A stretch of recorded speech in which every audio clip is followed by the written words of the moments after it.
Good morning, good afternoon, and good evening, everyone. Welcome to the Thursday edition of the Daily Stack Macro. We're joined by, once again, our macro expert, Robert Infranomics. And this week, we were lucky to have Rajat Soni on as well, guys. We are diving deep into Bitcoin macro. We have the Strait of Hormuz, which is being closed and utilized as a geopolitical weapon. We have markets potentially teetering on what are historically high levels and potentially looking at being shorted by pretty much everyone and their mom. In the current state of affairs, we have Bitcoin chilling at 70K, and it just seems to not give a flying you know what. It's been hovering around here for the last couple of weeks. Everyone thinks we bottomed. We're diving deep into Bitcoin once again. Macro, we have everything. In terms of today's topics, we have, let's take a look. We have financial advisors, why they hate Bitcoin, which hopefully Rajit is going to opine on. We're diving into STRC. We're diving into whether or not 0.1 BTC could be life-changing. And then we're going to dive into some macro at the back half of the show for the last 30 minutes. So let's get into it. Rajat, how are you doing this morning? And how's Bitcoin treating you? I'm doing great. Thank you so much for having me. It does what it does. I think of it as a tool to save for my future. It's going to be volatile in the short term. I'm completely okay with that. It's treating me well. That's amazing. Infra, Rob, how are we doing on your end? How's the week been treating you? What's going on in macro? I don't think I've been this busy since April 2025 and Liberation Day. It has been complete chaos. Yeah, there's just no other word for it. Chaos. Really tired. Trying to keep up. Yeah. Well, there is a ton going on in the markets, especially in terms of commodities and inflation, which we'll get to in just a moment. But let's begin with Rajat. Rajat, there was one thing that I wanted to kick the show off with, and that's Bitcoin as a tool. You mentioned it as a tool for savings, specifically within the quote-unquote TradFi community. So I read an article, which I'll pull up in just a moment, about how TradFi struggles, specifically financial advisors struggle to understand Bitcoin. So I wanted to get your take on this because it's something that you clearly are familiar with, and you've got a quote unquote TradFi background. But yeah, so what is your take on that as a topic? I don't know if most of TradFi quite understands Bitcoin yet. I think that what they're doing is they're valuing Bitcoin based on the legacy financial system. So the old paradigm where we bought assets to earn cash flow. So we bought, let's say, real estate. We bought stocks. We just bought all these different assets to earn cash flow to pay for our expenses. And Bitcoin doesn't offer cash flow. So that just breaks the entire system. It breaks their brains. And it took me a while to get to that point because I was surrounded by cash flow yield for a very long time. I worked at a brokerage. I worked in asset management in a bond, within a bond fund. We were just rebalancing portfolios. And everybody was just thinking about cash flow, cash flow, cash flow. They didn't really care about whether the cash flow is actually retaining its purchasing power. They didn't look at it from that perspective. They thought 2% cash flow is better than 1%. 1% cash flow is better than 0.1%. They didn't see it as the cash is dying. So the cash flow you're getting is actually decreasing in purchasing power over time.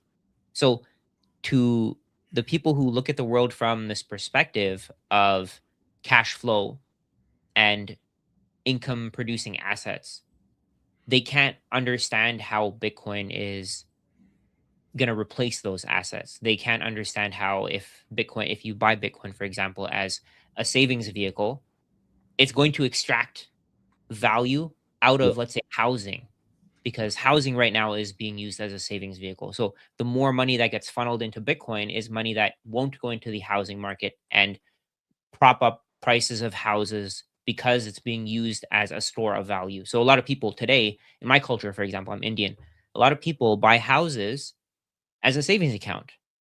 They don't buy it because they buy it because they want to live in it, but they think of it as a forced savings account. That's just how they look at it. They want to buy bigger houses. They want bigger land because they want to save. And now Bitcoin is a better way to save. So when you see it from that perspective, I think a lot of wealth is going to move from the real estate market into housing over time, but people into Bitcoin over time, but people don't really see it from that perspective. I think the legacy financial system is just behind on this.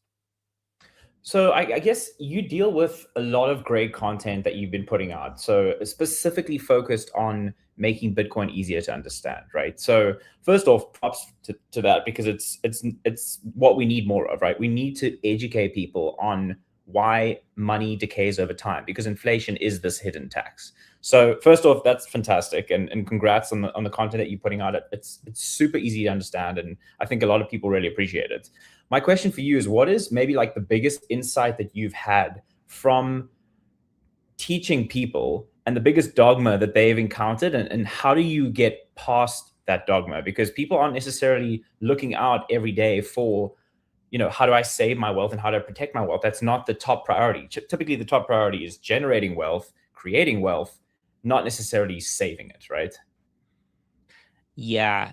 Most people, I think most people are focused on earning value. Like they're just focused on making more. I don't really think they look at how the value that they save has to be kept. They have to hold on to that value somehow. They don't understand that $100 today isn't the same as $100 10 years from now. They don't quite understand the value of time value of money. Yeah. That concept, that compounding over time. Yep, and I think that idea of a lack of, first of all, it's not tangible, but also, as you mentioned before, the lack of a specific cash flow model that they can predict out into the future and say, hey, let's DCF those cash flows back to today's value in order to arrive at a quote unquote TradFi approach for valuing this asset. Like, what's its inherent value? And the lack of that is something that's missing substantially, which inhibits their ability to get through this mindset of what exactly Bitcoin is and how to appropriately value it. Plus, you have the volatility then built on top of it, right? Yeah, and that scares a lot of people because it's unpredictable. They don't know. They can't.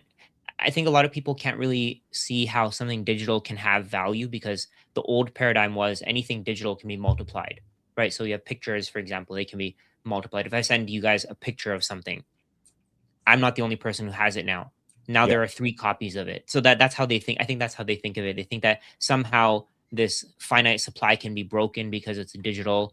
They can't see how the supply can remain the same. And I think over time, Bitcoin is just getting through these tests where, for example, the halving, if it was the regular fiat currency financial system, I don't know if the halving would stick, because there would be so many companies going bankrupt, and there are companies that are considered too big to fail, and we'd find a way to bail them out.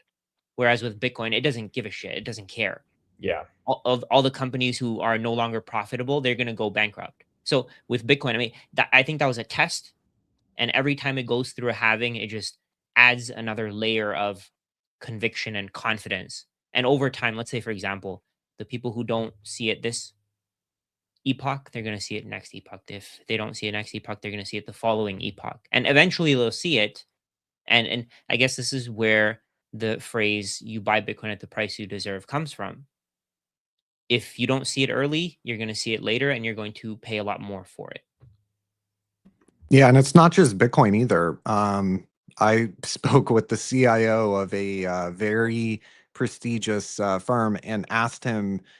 We were talking about the S&P 500 equities and kind of broad terms, and our outlook, and he was bullish. And I said, okay, cool, yeah, I'm generally bullish too. This was, I don't know, a year ago, but I said, is it going to outperform gold, right?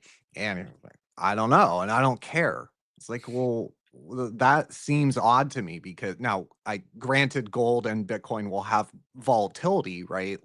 But over long periods of time, those are the measuring sticks to use, right? Not the dollar, which we know is melting. I mean, if you look at the M2 growth rate, it's 6, 7, 8%, depending on the time period you look at. Debt, right, grows at 8, 9, 10%, depending on the time period. So, the S&P 500 might return, 8% on average. But if it if you're not outperforming the actual money supply, then what good is to me it's kind of shocking how, and again, this was CIO of a very, very, very prestigious firm, and didn't even think that it was worth talking about. So, it gets to a deeper issue than just Bitcoin.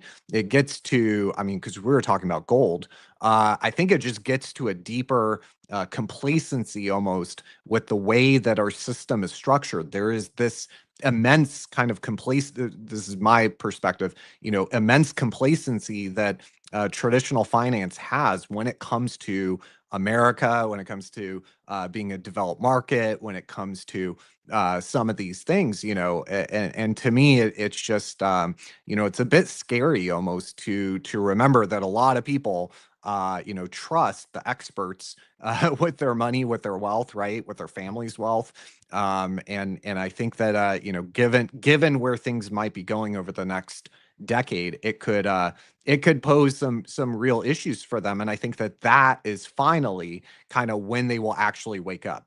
I think unfortunately, a lot of times, humans need that pain point to really understand. And I think that you would kind of think that 2020, the past, I don't know, 5 years, that period of time, you would kind of think that would have been a pain point enough, but clearly not. So I think a lot more people will be coming around to, a lot of these concepts, unfortunately, with pain. Yeah. And sorry, Rajat, you actually had a bit of a run-in with the CFA, when was it, last year, where they were kind of refusing to acknowledge certain methods of understanding Bitcoin. Or do you want to run us through that and kind of what the takeaway was from that whole debacle? Yeah. So I think maybe sometimes I get a little too bullish on Bitcoin because I genuinely think this thing is going to go up forever because the US dollar can lose value forever. There's no supply limit for the US dollar. It's just like compared to Bitcoin, every fiat currency is exactly the same. Eventually, they'll all go to $100 million per Bitcoin because the supply will keep rising. The financial system needs the supply to keep rising. So the way that I was looking at it is Bitcoin's eventually going to go to 100K. Then it'll, this was back in 2024, 2023. It'll go to 100K, then it'll go to a million, then 10 million, then 100 million. And somebody reported that I was basically making claims that aren't realistic. And if you don't understand Bitcoin, I can see where that's coming from. It doesn't make any sense. But if you do understand Bitcoin, you can also see where it's going because the US government is going to accelerate its debt, the growth of its debt. It's going to keep borrowing money because it can. Why would it stop? It has no reason to stop. Even if things go well, they'll continue to borrow. It doesn't matter. If things go well, interest rates will be down. They'll continue to borrow. They'll borrow more. They don't care. So the supply of dollars is going to continue to rise. It will continue to rise forever. So my idea was essentially that Bitcoin is going to go up forever. And I mean, that's the base thesis of Bitcoin. So they asked me, what is your basis of this? And they were basically asking me for a 5,000-hour lesson on where Bitcoin is going, how to answer every single nuance, how to answer every single like myth and all that. And I just responded to them, can you tell me your basis for the S&P 500? And they escalated it. They escalated the issue. They didn't really have a response to that. They escalated the issue and they said that the investigation is closed. It was basically the fact that they didn't understand what Bitcoin is. They hadn't done the research. They probably hadn't read any books. They hadn't watched the show, right? I mean, they had no idea what it was.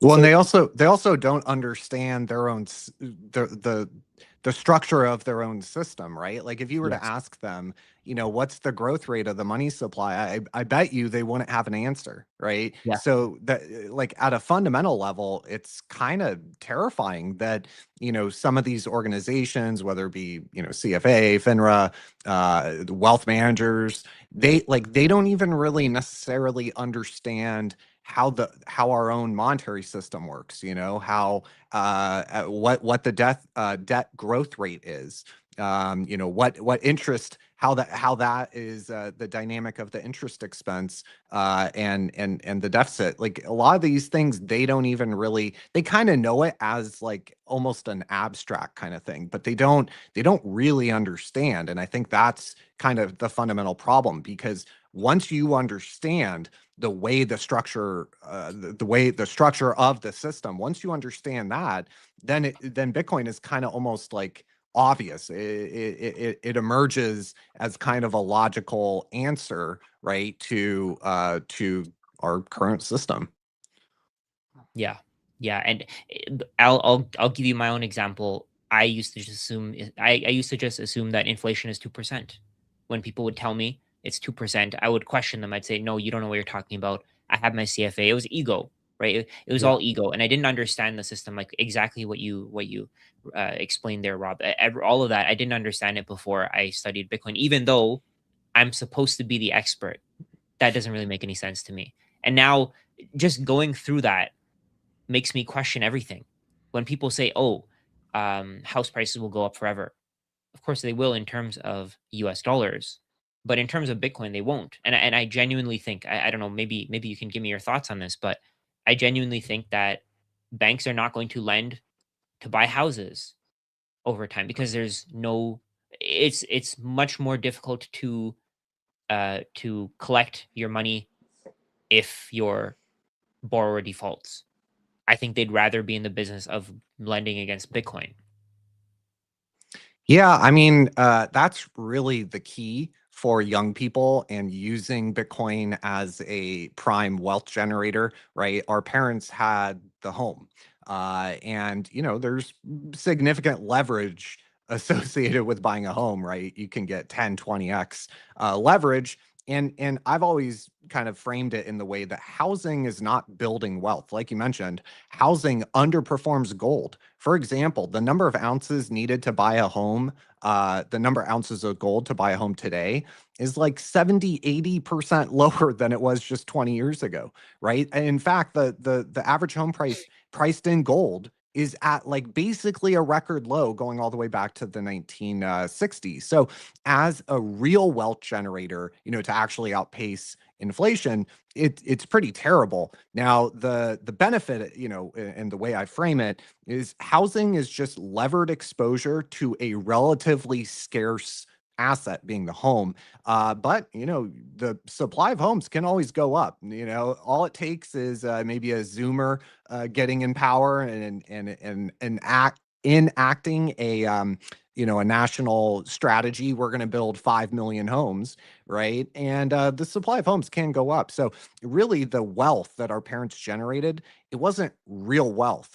They weren't outpacing gold or inflation or M2 money supply or any of those things. They just got levered exposure to a relatively scarce asset. But we know Bitcoin is immutably scarce, right? So the potential for real wealth creation, if banks were to do a 30-year mortgage for Bitcoin. I've always mentioned that that's really the sticking point. For a young person, if you can save, I don't know, $5,000 a year, right? You're paycheck to paycheck, but you can scrape together maybe $5,000 a year. Well, if you put that into Bitcoin, if Bitcoin doubles, you only made 5K. But if you are able to use that as a down payment for a house with 20x leverage, that $5,000, right? Homes don't have to go up nearly as much. They don't have to double for you to make the same amount of money. So I think that leverage component is really the key. And the difficulty that I kind of foresee with that is just the volatility. Loaning against volatile assets, is going to be carry higher interest rates for one. And I think that they'll be, more reluctant until the volatility comes down. But we're already kind of seeing that with the structured products that are being launched with the Bitcoin ETFs, right? We're already kind of seeing that vol get compressed. And so I think, it's a definite potential, but I think that volatility is really kind of the going to be the sticking point for them. Now, like, between us, we would all love to take out a mortgage kind of thing, on Bitcoin. But I think the banks are hesitant now, given the leverage, the volatility associated with Bitcoin. Maybe I have a bit of a different view on that. So I think that the volatility doesn't matter to banks. I think it's more about competition, right? So let's say, for example, if more lenders come out with, let's say, for example, JP Morgan starts lending at a 6% interest rate, and then Bank of America comes out with a product, or not 6, but let's even go with right now. What's the rate right now? Maybe 11, 12%? For Bitcoin backed loan? Yeah. Yeah. From like 11, 12. 10 and a So half, then, 11 through till about 14, Yeah. 15, including oh yeah, there you go. costs. So let's say, for example, one of these big banks come in and they're like, we'll offer you 10%. And then another bank gives you like an intro offer of 9%, then 8.5%, then 8%. I think it could keep going down. I think that's more of a lever rather than the volatility. Maybe I'm wrong on that. No, maybe I definitely agree with that.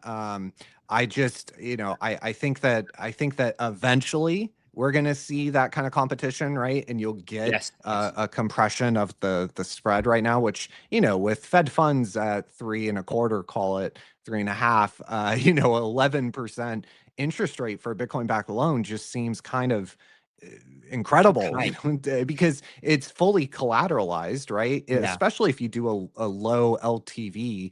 But it just, my sense is that the banks or the providers that are offering those Bitcoin backed loans, what are their capital requirements and constraints, and what is the structure of the terms that they're getting? Are major banks loaning to them? I think, though, that 2, 3, 4 years down the road, if we continue with a kind of pro crypto, pro Bitcoin kind of approach, I think you could definitely see like a huge explosion as the major banks start to provide capital to the Bitcoin backed loan providers.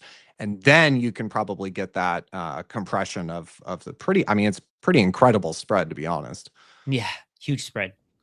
Yeah, the other thing I'll say is that, we can all say and sit here and hypothecate on JP Morgan coming in from a competitive standpoint, but there's also the manner in which those banks analyze risk. So value at risk, I think, is the metric that they look at, which accounts for volatility. So they can only have a certain amount of volatility in their quote unquote exposure. So that's probably one of the biggest limiting factors right now in terms of, or at least something that I believe that's inhibiting them from potentially giving out, let's say, Bitcoin backed loans. Plus, I don't know the market is big enough for them to actually warrant taking on all the risks and headaches of a decentralized, currency, right? And yes, it's something that down the line, surely it has to come once volatility is compressed and once Bitcoin's at 500 to, $1 million. But right now, I can understand why they would be reticent to potentially go into that market. I don't think volatility is going to be compressed. I think volatility is going to get crazier over time. To the upside volatility? Yeah. I think upside volatility is going to get insane. I don't think it's going to, but I mean, with upside volatility comes downside volatility, right? Like there will be a drop from, let's say, $10 million to $4.5 million. That'll probably destroy a lot of people. There will always be over leverage, but I think over time, the volatility is going to widen. I think there's going to be bigger spreads. But then even with that, the best thing is with these Bitcoin backed loans, they can just sell the collateral whenever they need to. So there's less risk. I mean, I would say Bitcoin backed loans have less risk than mortgage backed loans. Well, so like when I was mentioning vol kind of getting compressed, it's the kind of thing, like you have all these providers and funds running short vol strategy to generate income, right? And we saw that after 08. We saw the kind of explosion of these income generating short vol strategies. And look, like it works for a while, but when it blows up, it really gets crazy because, these funds, if they're selling calls against Bitcoin, and Bitcoin stays range bound or goes down, they're going to generate income and no big deal. But like if Bitcoin shows, what we know it can do, upside volatility, man, they get wrecked. Yeah, if you're Yeah. selling, millions of thousands, hundreds of thousands of calls, I mean, there's a number of these products already, and interest because Bitcoin's been going down. But look, all it takes is, sharp upward move and all those call sellers get just absolutely wrecked. And we saw that after '08 with Volmageddon, So Yeah. I do agree that there's potential for that. Yeah. Well, let's get into that. So on not only in the volatility side, but let's get into kind of Stretch and the MSTR product. I know you guys both have potentially opposing views on this.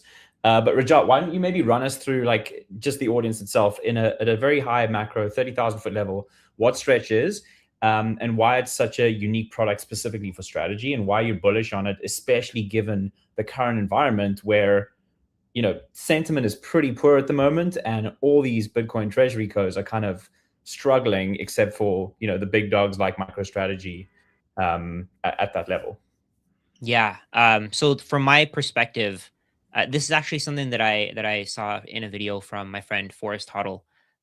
Go on YouTube, find him as well. He has really great takes on this. But the way that he said it was that uh, Stretch is a savings account that gives you. It gets rid of the volatility. I'm kind of expanding on what he said, but it gets rid of volatility, gives you an 11.5% return. And while Bitcoin is going down, more people will probably want Stretch because they want to get out of the downside volatility. They don't want to be holding that falling knife. So what they're going to do is they're going to sell their Bitcoin, buy STRC because they want that that consistent return of 11.5%. uh, Strategy actually has a 2.5 year reserve of fiat to pay for the dividends on STRC and all of its other preferred products. They can generate more cash seemingly whenever they need to. I don't know how long that'll last for. I personally think that they'll be able to do it forever just because the world wants exposure to Bitcoin. They are the biggest holder of Bitcoin. They have the biggest moat. It's like, let's say, for example, Apple, they have this massive competitive advantage, but their competitive advantage can be taken over by somebody else. They could come out with a better product. They could come out with a better funnel to sell to their customers, but nobody has done that yet. With Bitcoin, with what Strategy is doing, nobody can replace them as the top holder of Bitcoin at this point. No, nobody. It's not possible because they keep buying. And now they've actually created a new product. Uh, Forrest actually calls it the iPhone moment for MicroStrategy, where they created this product that gives you a fixed return of 11.5%, or not fixed, variable, so it can increase or decrease based on demand, supply and demand. But let's say 11.5% today. Let's say long term it stays above 10%. So you have this savings account that allows you to save for the short term, medium term, up to 2 years. You're guaranteed your dividends. Strategy can seemingly generate more cash whenever it needs to by selling shares of MSTR to pay for the dividends, and it stays at $100. That's it. It gives you basically the same return as the S&P 500, but it's not volatile. So if you put your money into it, let's say, for example, you put $100 a week into it, you keep doing that for 30 years, your portfolio is going to go up to $1.3 million after 30 years. And that's what people want. That's what the average person wants. The average person doesn't care about self-sovereign money. They don't care about censorship resistance. They don't care about, oh, the bank might close my account. They don't even know that's a possibility. They haven't thought of it in that in depth. So to them, I think that this is the product that's going to change their perspective of MicroStrategy. MicroStrategy is it's created this product that's backed by Bitcoin. Now it's giving everybody that dream of what they want. They get that consistent return, they get that cash flow. So it's basically catering to the fiat currency financial system's needs. So anybody who participates in it, they're having their needs catered to with STRC. And because of that, I think that this could be probably the biggest product in financial history. STRC can take over pretty much any market. It can take over the bond market. It can take over part of the real estate market. It can take over part of the stock market, like SCHD, for example, Schwab's fund. They give like a 3.8% yield, and they're worth $150 billion, whereas STRC gives a 11.5% yield. It's backed for 2.5 years with cash, and it's only worth $3.8 billion so far. Money market funds give a 3-4% yield, and they're worth $8 trillion. So all of that money can go into STRC, which can go into Bitcoin. So to me, that's the game changer. So I'm going to take a counter to that and ask, if Bitcoin has historically performed and to 21% as a CAGR over the last 11, 12, whatever years it is, why would I want to then give up all of that upside in exchange for a fixed 11.25% yield? If I Well, understand, you're short vol. It yeah, comes down to, do you want to be short volatility or long volatility? Because Yep. Bitcoin's benefit, the way you are benefiting is by being long volatility. But there's short volatility is, if you're older, close to retirement, that kind of thing. You need stable income. You want that short volatility sort of approach. I could see why it would be appealing. My question would be like, but why isn't there more demand? If it's if it's so great, why isn't there more demand? And also, I would just point out, like, from the sound of the guarantee of the dividends, like, oh, we'll just dilute the equity holders. Like, I definitely probably don't want to own MSTR. If I'm just going to get dumped on to fulfill the obligations to STRC holders. I don't quite agree. I don't quite think of it that way. So let's say, for example, if I did the math on this. So let's say, for example, let me ask you a question. So where do you think Bitcoin will be in 2029? 2029, 2029. Do you think it'll come back to its previous all-time high? Oh, well above by then, yeah. Okay. So if it goes back to its previous all-time high, then let's say it goes to the previous all-time high. That's like a 20% return from here, right? If they pay 11% in terms of dividends, 11.5%, they would have paid like $36 million in dividends in that 3-year period. Whereas the Bitcoin would have grown at 80% in that 3-year period. So what they did is they basically used the real estate playbook by using other people's money to buy an asset that grows much, much faster. And they didn't have to do anything to get that money. All they did was they paid a fixed dividend. They absorbed the volatility. So me as an MSTR holder, I'm okay with being diluted because technically, let's say 1% of my shares are diluted each month, but I'm getting a 3% return on Bitcoin because of it's the accretive strategy that they're putting. Yeah, exactly. They're putting forth this strategy, which I probably can't do on my own.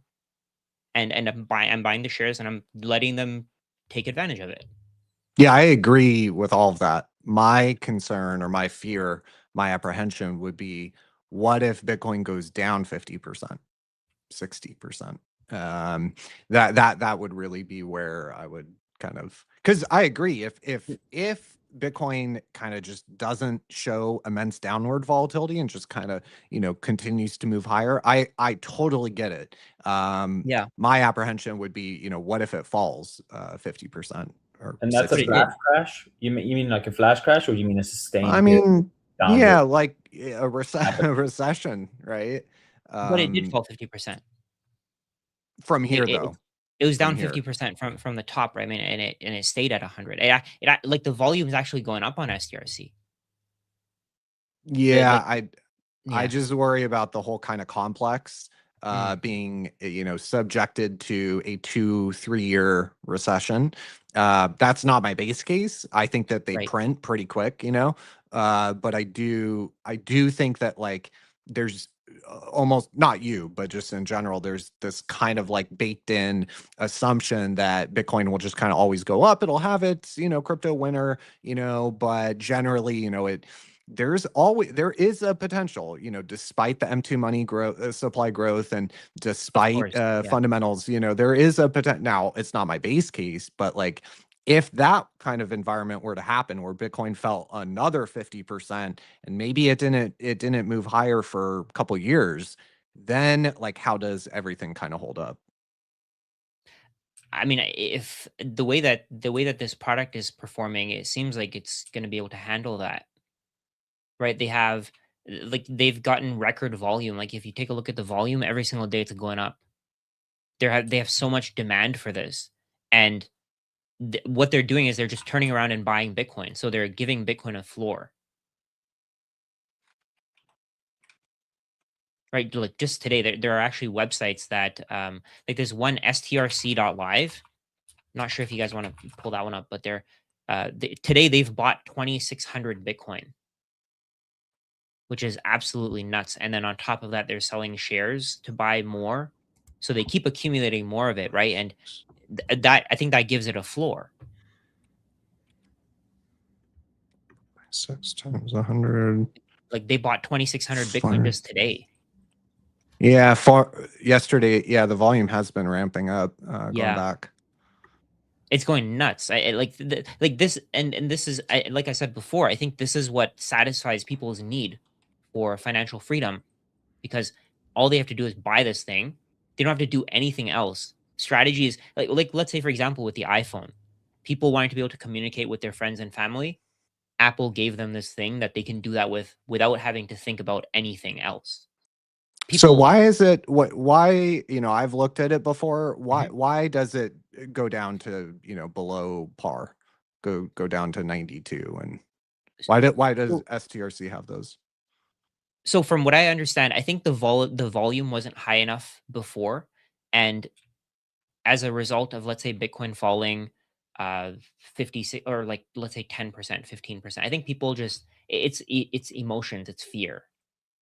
Right. So if people think that, oh, Bitcoin's falling 20%, maybe it'll fall another 50%. And then it gets that floor and people start, I think temporarily the volume to the sell side is so high, and it's more than the demand of the market, and it falls. And then it does come right back up. But it seems like over time it's just stabilizing, right? Like if you look at the price over the last, actually all of March, I think it's been above $100. Yep.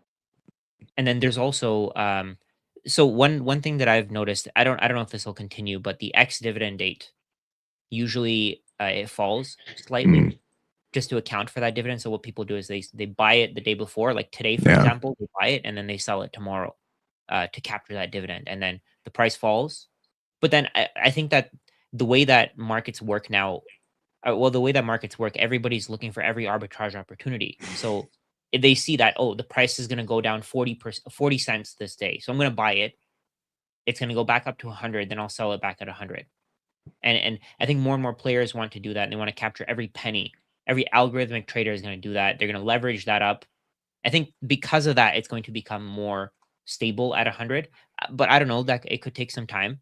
It could take maybe a few more months. Keep in mind, it's only been around for 8 months now. Yeah, we should overlay the Bitcoin price on top of this chart to see if if that would actually correspond with those big drops. But it looks like it in that November-December period, and then I guess in Feb we also had a bit of a wobble on the Bitcoin price, so it does correspond shortly. I actually did look at that, and I have the chart on. I had the chart on TradingView. Let me see if I can actually pull it up. I can show you guys. Let's see here. Here it is. Okay. Not the greatest with TradingView, but I'll share my screen. Yeah, they do line up. I just pulled it. Yeah, and then it lines up. If you also look at the dividends, whenever it pays the dividends, it lines up there too. It slightly falls on the ex-dividend date, and then it comes right back up. I'll get rid of the. I'm not the greatest with this thing, so let me get rid of this, and then I'll go back to STRC. So STRC falls whenever you have the ex-dividend date. So let's say, for example, this month's ex-dividend date would be tomorrow. So if you hold it tonight, if you're a holder of record, I guess tomorrow, then if you sell it, you still get the dividend. So tomorrow it'll probably fall, and I guess we'll see if that happens. I don't know how much it'll fall, but it could potentially fall maybe $1. So you could then go and capture that spread and arbitrage it based on how many contracts or futures contracts you buy or sell based on that dollar arbitrage. Right. So let's say, for example, if there are more buyers, that spread is going to keep falling. And I think that's exactly what's happening with this thing. So if we go we can see the volatility is actually, it's staying closer and closer to 100. And then As Yeah, it it's like gets an to 100, uptrend. right? As it gets to 100, it stays there for longer and longer, right? So you can see it dropped to 93 here, it dropped to 90 here. Here, this is where they issued it. They started issuing it at $80, $88, I believe. And then it went all the way up to 98. Then it came back down, went back. It's like the same kind of cycle, but over time, I think this is just adoption. So yesterday, it was actually at $100.16 during a video that I was filming. So I was filming it while it was at $100.16, and they had to actually sell into the market to bring the price back down. So you can see here, $100.18. So why would this trade above par then? I mean, below Because there's par less makes demand. sense. People, it's like a bond, right? People want it. They want the cash flow. So they want to keep buying it. But I think what's going to happen is maybe over time they're going to have market makers that sell at exactly 100, and then ones who buy at or at 99.99, they buy at 99.99 and they sell at $100.01. They can add more volume to that. They could make it the most stable ETF in the world, or a stable preferred stock in the world, if they really want to. So do you think that there's potentially even more demand coming in from the other BTC codes? Because if you look at, the Strive recently purchased another $50 million of STRC, and I'm not sure I if didn't even know about this. if additional treasury companies are going to start doing this as well. But I mean, this also starts to remind me a little bit of the 2008, financial crisis, where we had CDOs and then CDOs squared, where people would just, basically everyone was involved in the same trade. So this does give me a little bit pause for concern, just in terms of the concept or the principle behind it. In terms of Strive, wouldn't they just be focused on their own product? Why do they necessarily need to then go in and buy strategy? And could this potentially be like a downside risk if things do turn negative and Bitcoin does have another 20, 30, 40% wick down, like, Infra was talking about? I honestly, I didn't even know about this. I didn't know that that Strive. I don't think I saw this article. I didn't know that they bought it, but I think that anything else is anything in number 2, number 3, number 4. They've lost the race already. So they're kind of contributing to strategy's growth with STRC. Yeah, because I mean, I'm getting really bearish right now. Not this conversation, but like with oil doing what it's doing, and the history of what happens after these energy shocks, it's it's looking pretty dicey in my opinion.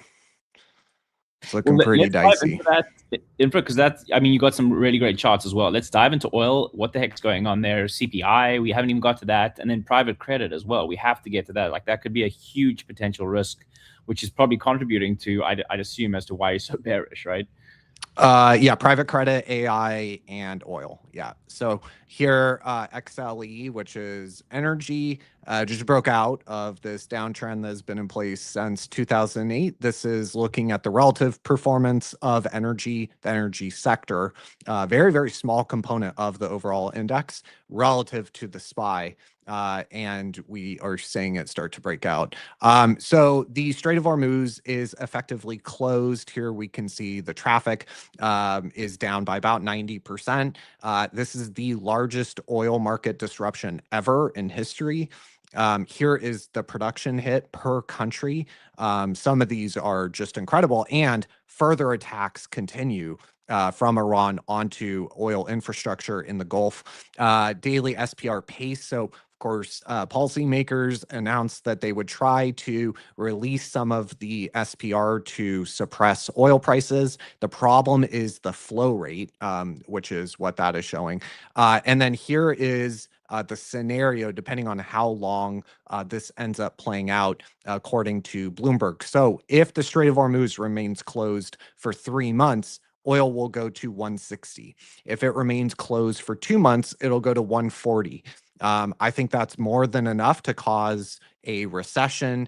Here we can see oil over the past couple days has been incredible volatility over the past couple days. I tried to overlay some of the key events here when it comes to oil. I would point out that like both the U.S. release of the Strategic Petroleum Reserve, and also the International Energy Association announcing they would release the largest oil supply on record, 400 million barrels.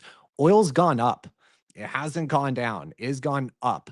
Now the curve is, very backwardated, of course, but I think that, it was just a year ago with the last conflict over there. People were reliably telling me, oh, yeah, Iran cannot close the Strait of Hormuz. There's zero possibility for that. It's not possible. And these were we see- geopolitical experts, right? That had all these yeah, the opinions, like, experts. Yeah. yeah, And they didn't have to, they don't have to, with their Navy, go out there and like block it physically, right? Put up a wall. They just have to make it too expensive, cost prohibitive. Now we've seen the US Department of Insurance and Finance, or whatever it is, try to backstop the insurance. But yesterday we had 4 tankers hit in the strait, in the Gulf. We had 4 tankers blown up by Iran. So the risk, whether or not it can be priced, is kind of question number 1.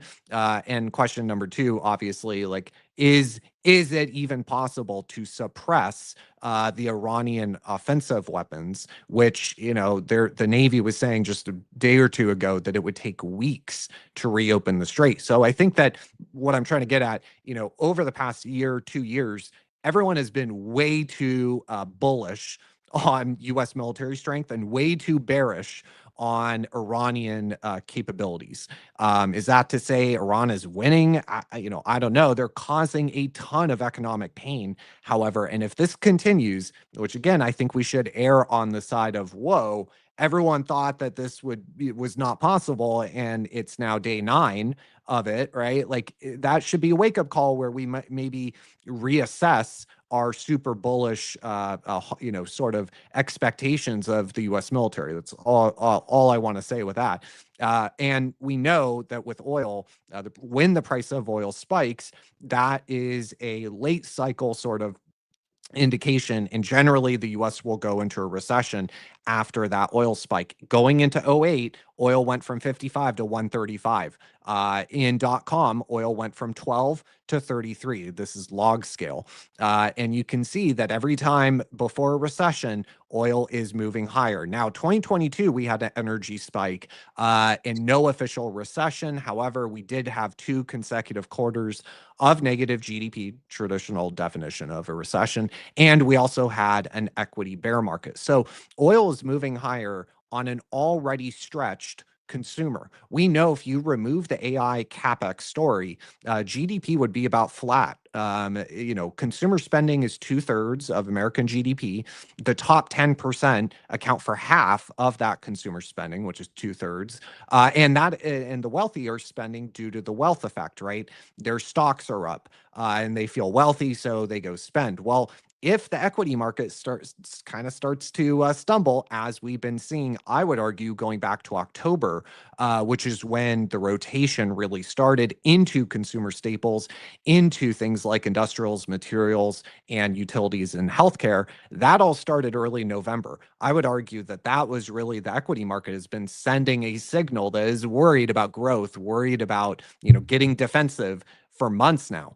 And going back to the consumer spending, so the average American is already incredibly stretched. Top 10%, they're spending because they feel wealthy from stocks going up, but everyone else is really, really stretched. If you look at the personal savings rate, it is near a record low. If you look at personal interest payments, as a share of wages, right? So relative to wages, we have only been at this level where it takes, on average, 108 hours of work per year for the average American to make their interest payments. We've only been above 105 2 other times. Here we can see that was resulted in .com. Here it resulted in 2008. So, there's obviously a number of other metrics we could look at, but these are just 2 that show that, like, there's no real capacity for the average American to absorb $100 crude or $150 crude,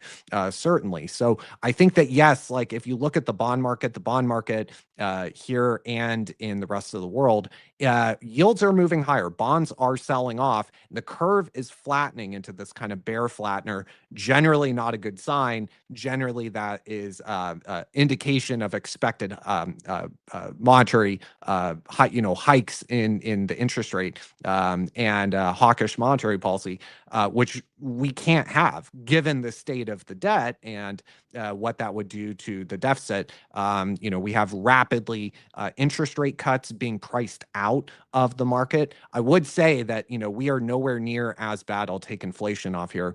We are nowhere near as bad as, say, Great Britain, where their 10-year is up 50 basis points, and they are now, the 2-year in Great Britain is now indicating a central bank hike in England. Now, we're not, we're obviously seeing rates move higher, but we are not seeing it to that degree. The 2-year is still below Fed funds. But, in other parts of the world, that inflationary impact from $100 crude, 120, 140, that is kind of the initial thing that's getting priced into bond markets. However, I would argue the second order effect is really what we should be concerned about, which is the demand destruction that happens on the other side. Going back to this, we can see that every time oil makes a big move like this chart has not updated. We are up here.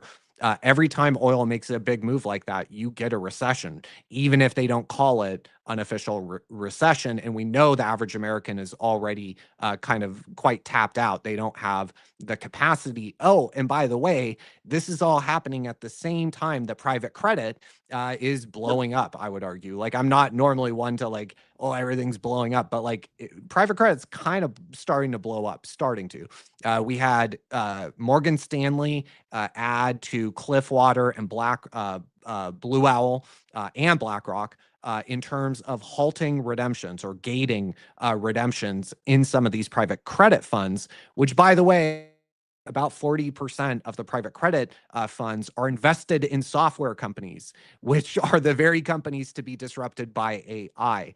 So, AI might have been the first spark, right? We know IGV, for example, just absolutely cratered. We've gone over that on other shows, but, that is where the majority, a huge share of this private credit was invested in software companies, which are the very ones being disintermediated by AI. Private credit starts to have a wobble. Well, that's probably $5 trillion right there. Here, by the way, it's not just private credit. The major banks have huge exposure to private credit. We're looking at Bank of America here, almost in a bear market. Bank of America, the major banks, BlackRock here we can see, and we'll go to another one, JP Morgan. All the banks, all the financials are indicating stress. Here we're looking at regional banks. Here's Morgan Stanley, obviously gapping down after the news they're gating redemptions. So yeah, the banks are not doing well. Here's Wells Fargo. They have huge exposure to private credit, like 10, 20, 30, $40 billion worth of exposure to private credit. Most of that private credit, most of those loans are in software companies, which are being disrupted by AI. And we know that because we can look at the equity market and see the rotation under the surface back in the start of November, where consumer staples, industrials, materials, utilities, and healthcare all started to outperform the broader market. Well, if you think about it, two of those are kind of conflicting, right? Industrials, materials, and staples and utilities. Those indicate generally two different things, right? Recession, high growth. But the common thread this time is none of those can be disintermediated by AI. So I think that, again, the equity market has kind of been indicating significant concern. If you look at credit spreads, they are not blowing out, right? They are elevated from where they were in early to mid-January. They're elevated, but they are nowhere near blowing out, right? Here is, the kind of zoomed out picture on high yield option adjusted credit spreads. So we are not at like a panic level yet. 2008, they blew out to 21%. Right now we're at 3. The only thing I would point out with credit spreads, we have only been this tight at 2.7 one other time, and it was right before 08. So I think personally that we're late in the credit cycle. I think personally that we are on the verge of a recession if oil continues to do what it's doing, certainly in Europe and certainly in Asia. But we know how interconnected the world is, right? We know how, for example, the Gulf countries not being able to export and run a trade surplus, run a current account surplus. Those Gulf countries were the ones pledging all the investment into AI data centers here in America, right? So you remove their current account surplus. Well, the other way of saying that is you're reducing the amount of foreign outbound capital that is flowing in. And we know a lot of it was pledged into America into this AI trade. So it's all kind of connected, not to be that guy, but it is kind of all connected. We have 5-year break evens that are moving higher. However, the real rate on US Treasuries actually quite contained, quite low. So here's the 5-year yield minus the break even. And we're only at 122 basis points. But if you look at 5-year break evens, they have moved a little bit. So I would keep an eye on this. The bond market is definitely worried about inflation. But again, I would argue that it's a bit short-sighted. Once you include private credit, once you include the job cuts coming out of Oracle, coming out of Square, once you dig deeper into the ADP data or the JOLTS data or the NFP data, we know that the sectors that can be disrupted by AI are the ones that are facing weakness. Information, professional, and business services combined, according to ADP, have lost 500,000 jobs. Now, some of that is labor market normalization, right? We got a little crazy 2021, but I think that we are seeing AI-related job loss. If you look at Challenger Gray Christmas, which publishes a private report on layoffs specifically, they are showing that AI is the second most cited cause for firms to lay off employees. So, I think the AI job displacement is here. It's in white collar work, right? And white collar, middle to upper middle pay a huge share to the government in terms of income tax. And as Luke Gromen says, does AI have to take every single job? No, it only has to take 10%, 15%, and then systemic leverage will do the rest. We know that the US can't really afford a recession, right? Going back to oil and the demand destruction on the other end, which I finally hear, the professionals talking about, going back to that, if we go into a recession, again, number one, Bitcoin, I think would do very poorly. I think we could see, 4-digit Bitcoin, maybe. I'm not short or anything, but I think it could do quite poorly in this kind of deflationary sort of environment because it's high beta. As much as we might look at it as money, it's not how the majority of market participants look at it. They look at it as high beta. It's going to get crushed. But then what's going to happen? In a normal recession, expenditures go up by about 15%. Revenues for the government fall by about 20%. So you just widen the deficit from an already insane 1.7, 1.8 trillion to about $5 trillion of new debt would have to be issued just if we go into kind of a normal recession. $5 trillion of new debt would have to be issued each and every year by the U.S. government just to keep the lights on. And I think that, the Fed would obviously have to buy a large percentage of that with freshly printed cash, bank reserves. And I think, in that environment, private credit is blowing up. Well, that's $5 trillion. Oh, the mortgage market's gone. That's, 11, 12 trillion. The amount of stimulus that will have to come in this environment is going to be immense. So kind of, just zooming way out to summarize, the way I kind of see this going is, Bitcoin could fall quite, significantly. And then once that margin call hits, once the recession and the math actually starts to hit, they print an ungodly amount of money and Bitcoin goes to 500,000 million. The sky is kind of the limit in this environment. I think that everything you said is extremely bullish for Bitcoin. Yeah, I've always said. Even in the short I've always term, said. Yeah. Recession is the most bullish thing for Bitcoin, as long as you have a long enough time horizon. But the way that I look at it, even in the short term, I think 4 digits is extremely low. I don't think it'll ever go that low. Because I was looking at money market funds, like the amount of money that are in there. Right before recessions, it seems like they actually ramp up. Yep. And then they fall slightly, but with, let's say, for example, these money market funds, they all pay you 3-4%. Again, STRC, they have 2 years of cash set aside and they can raise more cash whenever they want to. So what that's going to do is it's going to bring more money into STRC, and MicroStrategy will be able to buy more Bitcoin, and they'll create that floor. I don't think it'll ever go that low. So let's say, for example, if it goes to like 10K, Strategy, so last week Strategy bought 18,000 Bitcoin, but if it goes to 10K, that same buy would have been, let's say they have $2 billion set aside in cash right now. Let's say that $2 billion worth of Bitcoin, how much is that if Bitcoin goes to 18K? I don't know what that number, or sorry, 8K. Let me do that number. So they have $2 billion in cash right now. They're not supposed to use it to buy Bitcoin, but if Bitcoin goes to 10K, they can easily buy 200,000 Bitcoin in one trade. Right. So as the price goes lower, they're able to buy more and more Bitcoin. So actually, I think that all of this is going to push Bitcoin even further, because it's the only digital bearer asset. All of the money that leaves, let's say, the stock market, it has to find another house, right? That Bonds. house is Bitcoin. Bonds. Oh, even bonds. I mean, let's say, for example, bonds, they give you a 3% return. STRC is better. Yeah, I agree. I would just question like how does, because really at the end of the day, what we have to look at is not how we view it, but what the market is indicating, right? Yeah, and I would suggest that like the market is going to buy bonds in this environment, not necessarily go into STRC. You probably need a track record of 5, 10, 20 years of STRC to even compete with that quote unquote institutional flow from an attractiveness.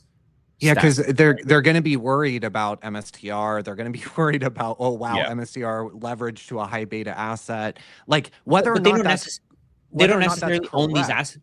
They don't necessarily own these assets though, right? To bring the price down. So they don't own Bitcoin to sell into the market. So I don't think that they can bring the price down, because if they don't own it, then how are they going to sell it into the market? How would they drive the price down? Maybe they can use futures. I'm not sure of the exact mechanism that they could use, but the way that I understand Bitcoin, eventually the sellers run out of Bitcoin, right? If they don't have Bitcoin, how are they going to bring the price down?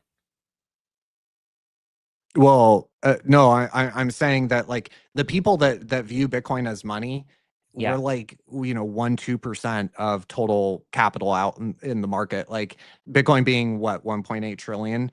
Like there will be a ton of short interest on everything high beta.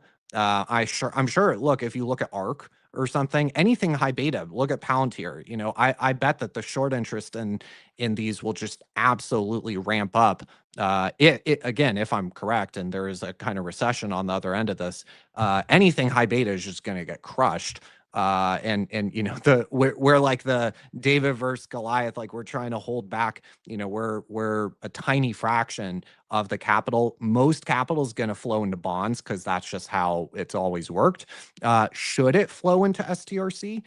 Yeah, I mean, if there's a guaranteed 10, 11%, you would think it's a no-brainer. But then my question would be, okay, so why isn't it? Why is only 400 million out of FX trades 7 trillion per day, for example, like, why is...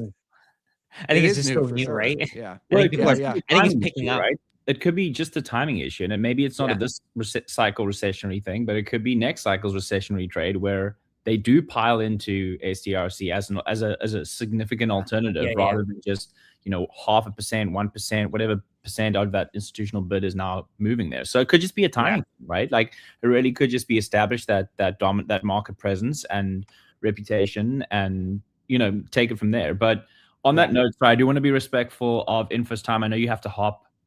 Guys, this has been a fantastic conversation. Rajat, so great having you on. Really appreciate you having me. You coming on. We should do this again soon. It was a ton of fun. I feel like we didn't even get into half of the macro stuff that we should have got into because there's so much going on.